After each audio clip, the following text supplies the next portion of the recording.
There's so many books here that I actually can't take a thumbnail properly because I keep dropping them.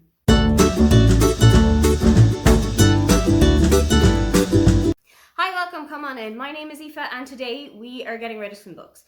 There's not a whole lot of shelf space left anymore. I've actually had to kind of curb the book buying because I don't have any space to put them in. Like, you know, it's a bad sign if I've had to genuinely look at the IKEA catalogue and say, what kind of bookshelf can I fit into the space that also has enough space for everything that I need to put on it. So we're getting rid of some books.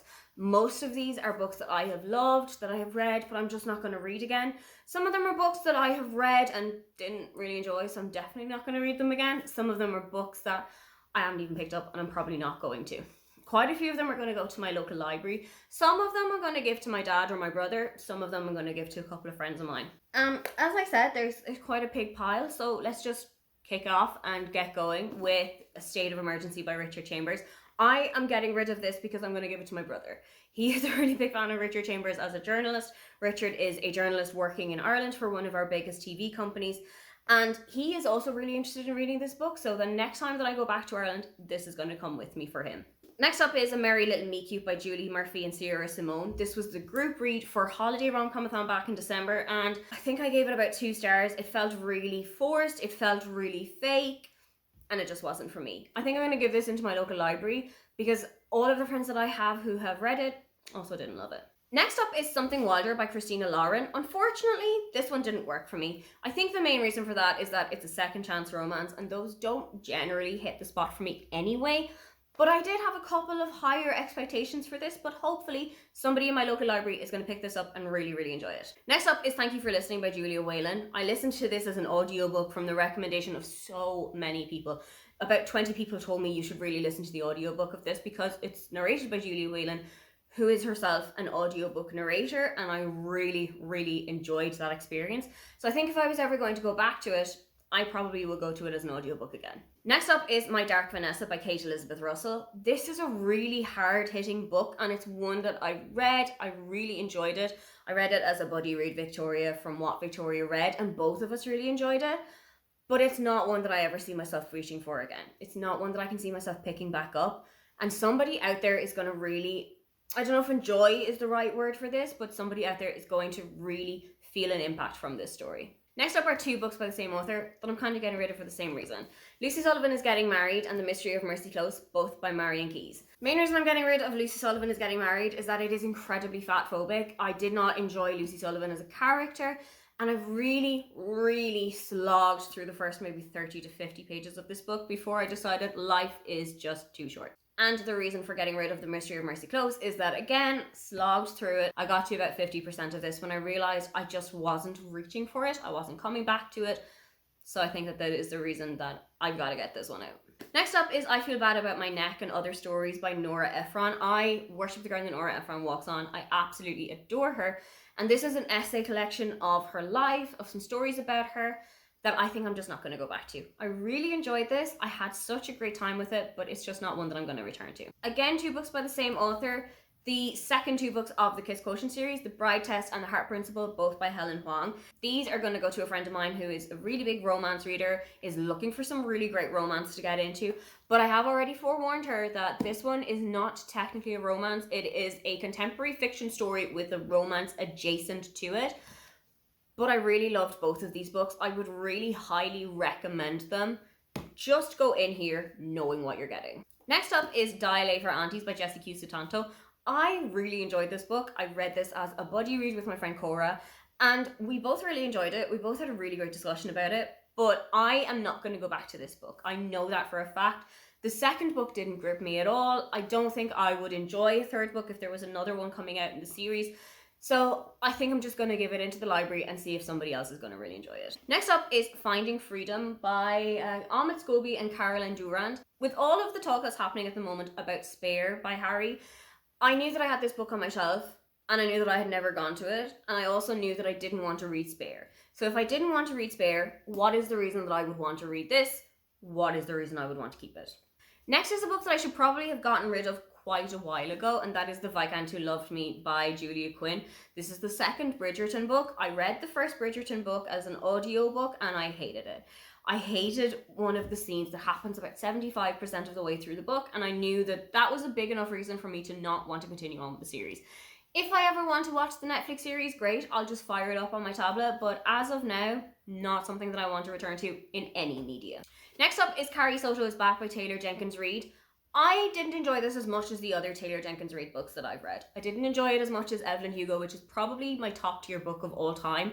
Didn't enjoy it as much as Daisy U. Jones, didn't enjoy it as much as Malibu Rising, so I kind of knew that that was the reason I needed to get rid of it. If I ever do want to read it again, I'll just borrow it from somebody, I'll borrow it from my local library, I'll listen to an audiobook, but as of now, this one is leaving the house. Next up is The Pull of the Stars by Emma Donoghue. I've already offered this to my dad, he's very on board with reading it, but I have let him know that this is a pandemic book, that it is set during the Spanish flu pandemic of 1918 to 1920, I think. He said he was up for it, so let's see if he enjoys it. Next up is Crazy Rich Asians by Kevin Kwan. I just know that if I want to read this book, I have it on my Kindle. There doesn't seem to be a reason to keep this copy as well. If I ever want to go back to it, and I will because I'd really like to finish out the series, I'll just go to the Kindle book. Next up is Such a Fun Age by Kylie Reid. I genuinely loved this book. I thought it was such a great discussion of racial prejudice and of white privilege and of seeing what life is like for a black person. But I'm not going to read it again. Somebody out there is going to get a really great perspective from this book. It's just not one that if I wanted to reach for it again, I don't need to have my own copy. Next up is The Midnight Library by Matt Haig. I read it, I enjoyed it, it was fine. I don't think it's one I'm going to go back to. I'm going to leave this into my local library. Maybe somebody will ever pick it up. Another one that's going to the local library is Josh and Hazel's Guide to Not Dating by Christina Lauren. I loved most of this book until we got to the epilogue. And the epilogue has something in it that I genuinely think should be exterminated from every single book that's ever been written. So if we could just take that part of it out, I probably would keep it and I probably would go back to it. But outside of that, we're not keeping this book. Next up is 56 Days by Catherine Ryan Howard. I recently finished this book and I absolutely ate it up whole, and I know that it's a book my dad's going to really enjoy. I know that this is one that is right up his street, but again, I am going to have to let him know that it's a pandemic book. Am I giving my dad pandemic PTSD by just giving him only books that are set in pandemic times? But if he can get past that, and if it's something that he is interested in, this book is going to be making its way home to him. Next up is The Exact Opposite of Okay by Laura Stevens. I read this book back in 2017-18 when I was going through a really big YA phase. I had a couple of friends who were also really big into YA at the time, and they all recommended this book to me, and I loved it. It's a really great book. It has really great discussions of victim blaming, slut shaming, of toxic friendships. But again, I'm not going to go back to it. This isn't my story anymore. I'm a 30-year-old woman. I'm not back in secondary school wondering what a guy is thinking of me or when my maths homework is going to be able to be done. So somebody out there will pick this up and have a better time with it. More YA fiction, and by the same author, I am getting rid of Concrete Rose and On the Come Up, both by Angie Thomas. My YA days are over, I think. I'm not going to go back to YA anytime soon. If I ever do, I'll just go and pick it up at the library or I'll listen to an audiobook. And I know that these are stories that people genuinely need to read. These are stories that people will genuinely take something from. So me keeping it on my shelf when I know that I'm not going to read it seems like a bit of a stupid idea. Next up is A Million to One by Adiba Jagader. I am going to be getting rid of this because it just didn't hit where I wanted it to hit. Unfortunately, didn't work as I wanted it to, and probably won't be able to give it into the library because one day I went out for ramen when I was eating it, and now some of the pages are covered in ramen. So I don't know if it's one that I can give into the local library, but I'll find a home for it somewhere. Next up is American Royalty by Tracy Livesay. This was the Pyramid Book Club book for November, which is run by Monica, Lexie, and Michelle. I thought it was fine.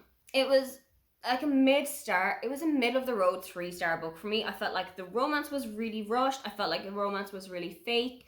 It was kind of convoluted, and it just didn't do what I wanted it to do. Again, I think there's a second book coming out in the series, but it's not one that I'm going to fall over myself to pick up. Finally, another YA book, but this time one that I really enjoyed. I just know that I'm not the audience, is Highly Suspicious and Unfairly Cute by Talia Hibbert. I adore Talia Hibbert's books. I knew that this was going to be a completely different swerve for her because it was going to be YA, so it wasn't going to be as steamy, but I still had a really great time with it. I just know that I'm not going to pick it up again, and I'm not the audience for this book. I can't even see my bed anymore. It's completely covered in all of the books that I'm going to be getting rid of. Are there any of those that you have read and that you enjoyed or that you didn't really enjoy? If you'd love to leave me a comment but you can't think of anything you'd like to say, then just leave me the wave emoji. Don't forget to like and subscribe because I have new videos up every week. Now, get on out of here.